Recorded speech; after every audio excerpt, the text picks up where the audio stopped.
Hello, and welcome to my channel. My name is Kalyi, and I combine spiritual wisdom, science, and psychology to help us evolve our consciousness to the highest level we can during this lifetime. And today we're going to be talking about, are we living in a simulation? And this is part 2. So as I mentioned in part 1, the simulation theory says that we are all living in a computer simulation that is hyper real. So everything that we think is real is actually a computer simulation. I'm not sure if it's a computer simulation per se, but it's some kind of simulation, probably way more sophisticated than we could ever imagine. In part 1 of this video, I mentioned 2 points as evidence that we're living in a simulation. So in part 2, in this video, I'll mention 2 more points. And the first one is that of near-death experience, or NDE. It's really temporary death experience because the people who go through an NDE are actually clinically dead when they have this experience. They're often brought into the hospital after some kind of really bad car crash, and they're in really serious condition. And when the doctors are working on them, they flatline for a short period of time. And they're not all exactly the same experience, but there's many points that they mention that are the same.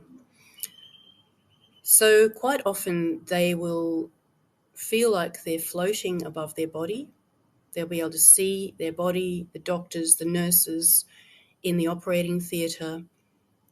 They'll hear what they are talking about, what they're saying, and then they float off into other parts of the hospital and often listen to their relatives and friends who are in the waiting room talking about them.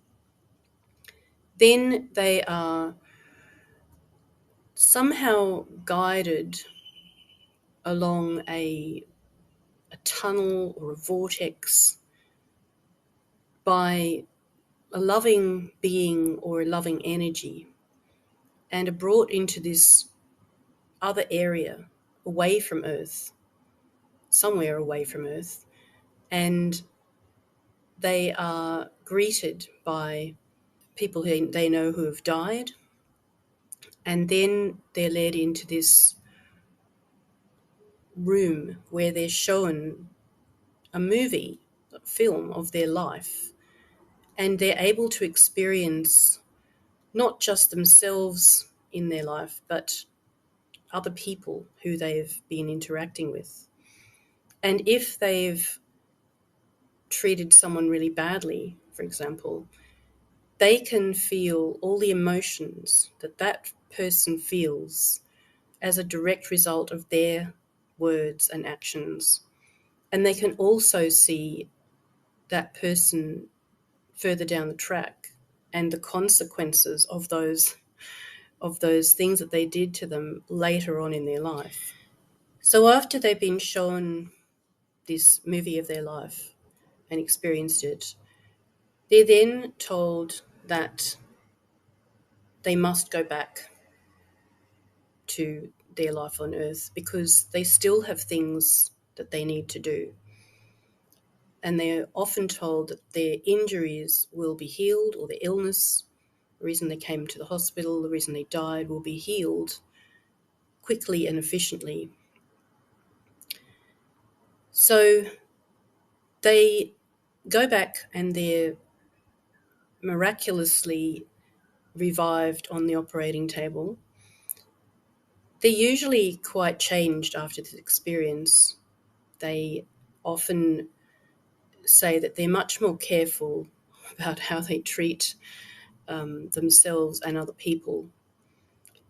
And I mention this as evidence of that we're living in a simulation Because, firstly, they're taken away from this reality by sentient beings. They meet with sentient beings in another location. And they're shown this film. They're told that they will heal, and all these things happen. They're also able to relate conversations that doctors and nurses and their relatives have had in other parts of the hospital quite often, where they weren't even there. So they weren't just having a bad dream or experiencing electrical brain signals while they're in a coma. These things came true.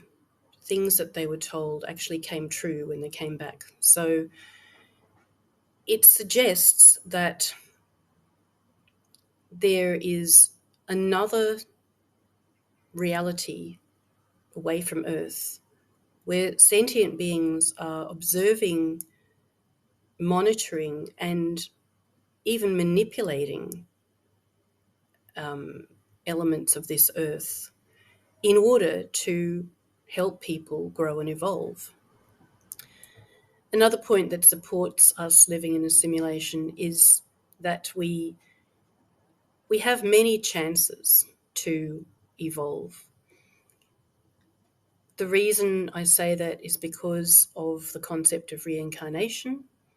It's like in a computer game when you die and you have a new avatar that comes back, so you can keep on playing the game. Reincarnation works like that.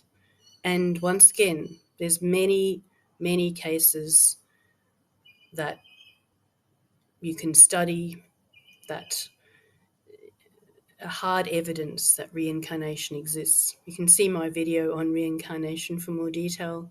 But there was a scientist called Dr. Ian Stevenson who studied, I think it was over 1,000 children who claimed that they could remember their previous life. And for quite a few of these children, he took down all the details and then, with their parents, travelled to the town that they said that they lived in their previous life and verified many of the points that they had been talking about, sometimes for years. So we get a chance, we have chances to come back and have another go at doing things that we feel we may not have done as well as we could last time. So why was this simulation brought into being? In the movie The Matrix, Morpheus explains to Neo that the Matrix is a computer-generated dream world built to keep us under control so we can become this, and he holds up a battery, essentially so that we can feed AI, which has taken over their world at that time. I don't agree with this. I think that's way too harsh. In line with many spiritual teachers that have been teaching over centuries, I think it's more likely that the Earth is a learning centre, a school built specifically to help humans, maybe all sentient life on Earth, to develop and evolve. There's also a man called Hanson, who is an economist, who wrote an article called How to Live in a Simulation. And I'll read a quote from that article. He says that if we're living in a simulation, it seems you should care less about others, live more for today, make it more likely to become rich, Expect to try to participate in pivotal events, be entertaining and praiseworthy, and try to keep the famous people around you happy and interested in you. So I strongly disagree with this quote.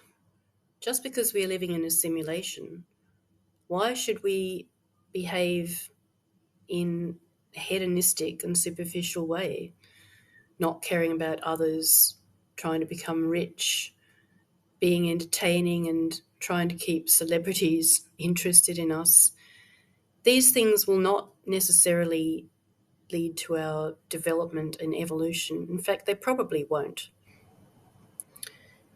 So, in conclusion, yes, I do think we're living in some kind of a simulation, but I think this simulation has been created for our benefit, to help our development, our evolution, and it's a very fair system, and we are supported to evolve and do well in this avatar, in this life. So I hope this has been interesting for you. I wish you courage, I wish you love on your journey. Wherever you are in the world, I wish you all the best, and I'll see you next time. Take care, and bye for now.